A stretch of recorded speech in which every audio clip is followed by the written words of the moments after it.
She was about to end the call already when she suddenly said this. So within the next 24 to 48 hours, someone will come and pick you up. Hold up! I was like, what?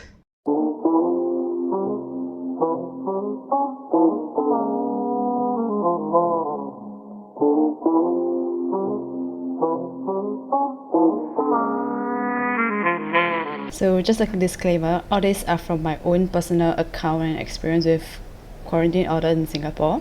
Everyone may have different experience, also varying on the different hotels that they're staying at.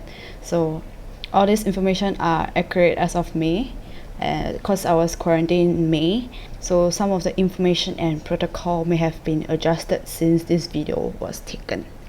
And just a reminder, before we start this episode, I recommend that you check out my QO vlog. There's part 1 and part 2. I'll put the link in the description box below so you get an understanding of my QO journey. Don't forget to give this video a thumbs up and remember to share and subscribe to our channel if you haven't. Okay, so today is my so-called second last day. I don't know what time I'll be discharged tomorrow as well. As long as the hotel doesn't receive your negative swab test result, the negative exit swab result, they won't be able to release you.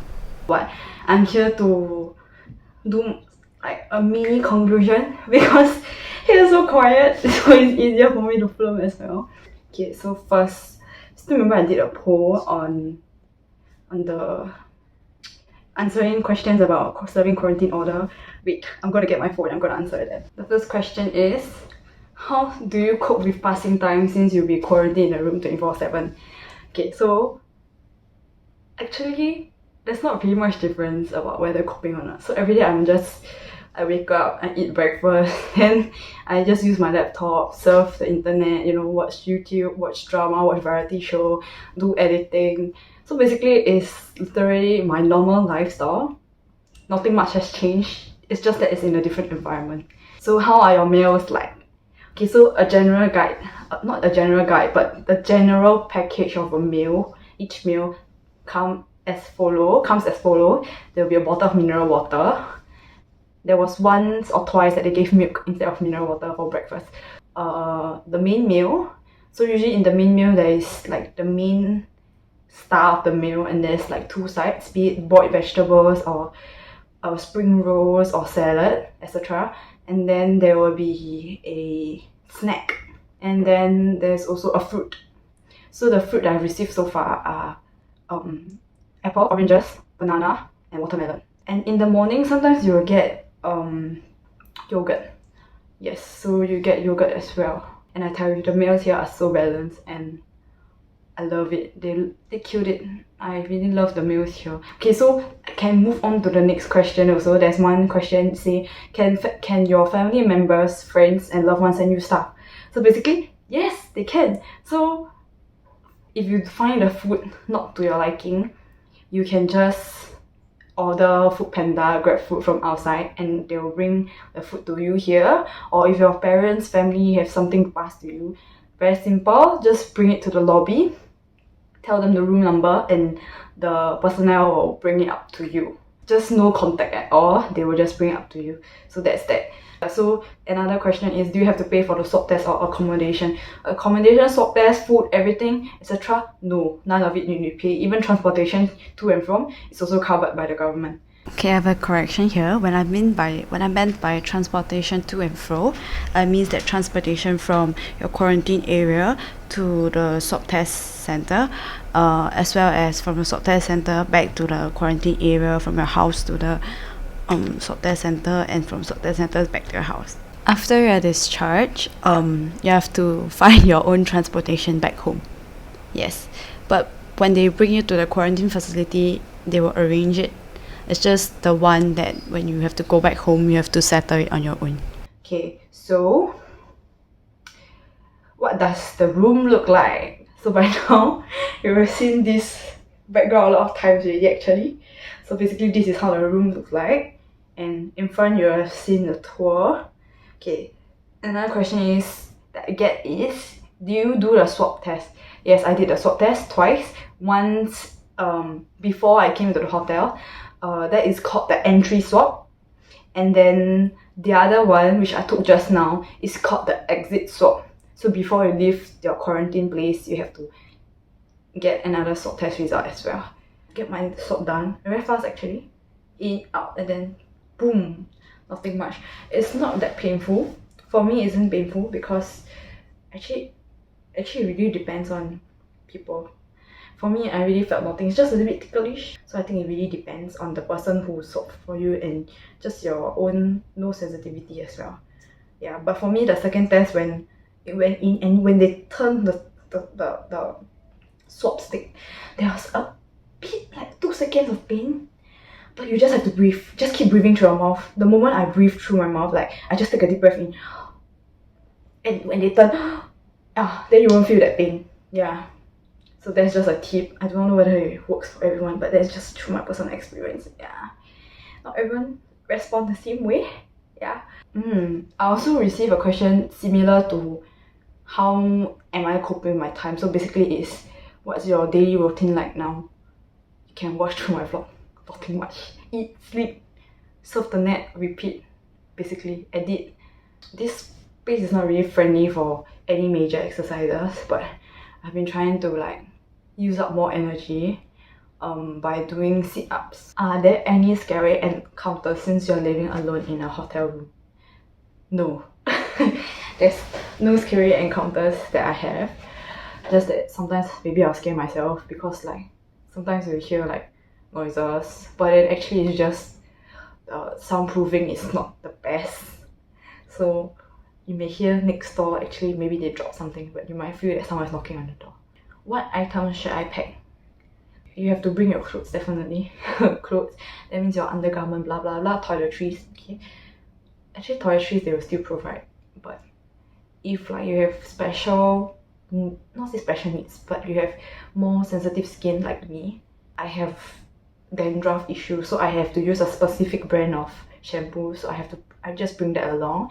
If you have medications, so bring that along, definitely. Your work, if you're working or schooling and you have things to complete, just bring your work, bring your entertainment. I think a laptop would be good, even though there's a TV here. I strongly recommend you to bring 2 items. Through my own experience, 2 items that you really need to bring. One is a power extension, the plug extension. That is very good because if you have an extension, you can charge more devices at one time. And being, not say locked up, but being in quarantine for the entire period, there's pretty much nothing you can do. So most of the time you'll be surfing the net, so battery drains very fast. So having a extension, power plug extension will be good. And moisturizer, because they are usually in the air condition, your skin will lose moisture very fast, so you need to ensure that the moisture, it won't dry up. So like moisturizer, be it hand cream, face moisturizer, lip balm. So these are the, I think, more unexpected maybe items that you wouldn't think of packing, but they are very important. And also your token, please, your trace together token. One question, why you suddenly need to serve QO? Okay, this question, very good. My QO notice came suddenly as well. First question will definitely be where, when, how, by, 5Ws1H. So she was telling me, oh, we can't tell you the location, but we only can tell you the date and the time. So she moved on to say it's 10th May, 3:40 in the afternoon. So I was like, 3:40. Then that was the day where actually I went grocery shopping with my mom. So I was like, oh, wow. And my Trace Together app has no notification, no notifying of me that I'm in the radius of the person and I have to do self-quarantine orders. Only when they call me, that's when I know. My next question will definitely be, I ask her, then why my mom don't need to quarantine? Because my mom was with me. So she went on to tell me, oh, if you receive, you need to serve because your Bluetooth radius from the token is detected to be in the same, how to put it, in a very close distance with a positive person. Which can be just possible that my mom happened to be in one aisle and I happened to be in another aisle. For the safety for both your you yourself and your family. So just comply. Yeah. My first thing was to inform my close friends and my family about it, and those that I've been in contact with, because I feel that that is part of responsibility of informing them lah. So for the next few days, I was just basically waiting for a call, but none came. So I was at home in quarantine for 2 days before I receive a SMS from MOH informing me that I have to go for a swab test. Plus, you know, there's a stupid scam call going on, right? The one that recording and asks you to press 9. I received that too. So actually, calls from MOH won't be done via a recorded voice message. Never ever. And don't press 9, please, if you receive this kind of call. It's written on MOH website as well. I'll put a photo up here. Yeah, I was just waiting. And with the scam call, makes me doubt even more. Like, is my call real? Am I really supposed to be quarantined? This kind of people, during this time still want to scam people, y'all very naughty, I tell you. We have to thank all these frontline workers, volunteers, support officers for their time and dedication, as well as being brave to be like at the front end of the thing, be at constant possible exposure, just to help us and the community. We really have to give a big thanks to them. I know this period is a tough period, and that everyone, there are a lot of changes to our lives, be it emotionally, physically, spiritually even. We're all sensitive during this period of time. There's a lot of changes, but like I still think that we have to be understanding. I hope this message strongly goes out to everyone, and any words of encouragement to our healthcare and frontliners and volunteers really means a lot. This pretty much summarizes the questions that I received and my experience here. So if you all have any other questions, leave them down in the comment section down below and I'll answer all of them. Yeah. So everyone, please stay safe. That's my wish to all of you out there watching, and we shall see you in the next video. Bye. So it's only until they get a negative result, then they are able to... Oh my god, why? Remember to like, share, and subscribe, and turn on the notification bell to be notified of our new videos.